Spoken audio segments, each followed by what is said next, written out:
भीलवाड़ा जिले के रायसिंहपुरा गांव की चरागाह भूमि को अतिक्रमण से मुक्त कराने की मांग को लेकर बड़ी संख्या में ग्रामीण कलेक्ट्रेट पहुंचे और प्रदर्शन कर कलेक्टर को ज्ञापन दिया। ग्रामीणों का आरोप है कि पहले भी 2-3 दफा शिकायत दे चुके हैं, लेकिन कोई कार्रवाई नहीं हुई। ऐसे में ग्रामीणों ने चेतावनी दी कि उनकी मांग पर अगले 10 दिन में कार्रवाई नहीं हुई तो इस बार वे अनशन पर बैठेंगे।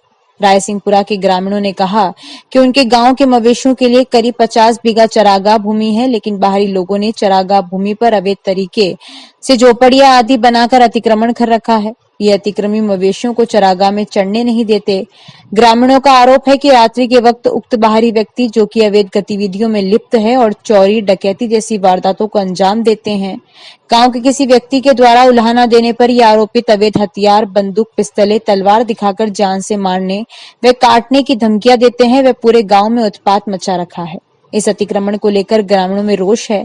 ग्रामीणों ने प्रशासन से उक्त अतिक्रमियों को चरागाह से बेदखल करने की मांग की, साथ ही चेतावनी दी कि 10 दिन के भीतर अतिक्रमण नहीं हटने पर ग्रामवासी अनशन पर बैठने को मजबूर होंगे। किसी प्रकार की अप्रिय घटना होने पर प्रशासन स्वयं जिम्मेदार होगा। प्रहलाद तेली की रिपोर्ट। चरागाह भूमि, चरागाह भूमि, चरागाह भूमि, इंकलाब जिंदाबाद, इंकलाब जिंदाबाद, मातरम, मातरम, पूरी करो,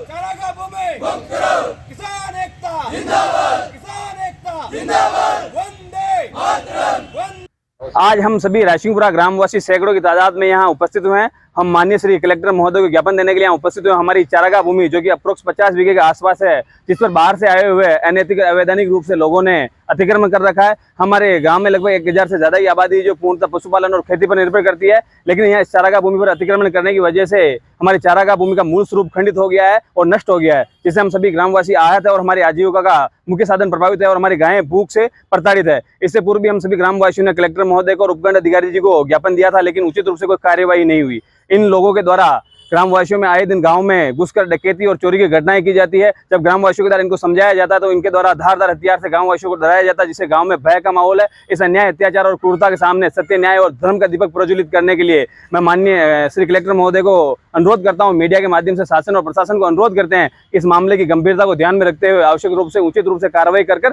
इस अतिक्रमण को मुक्त कराकर हमें न्याय दिलाए।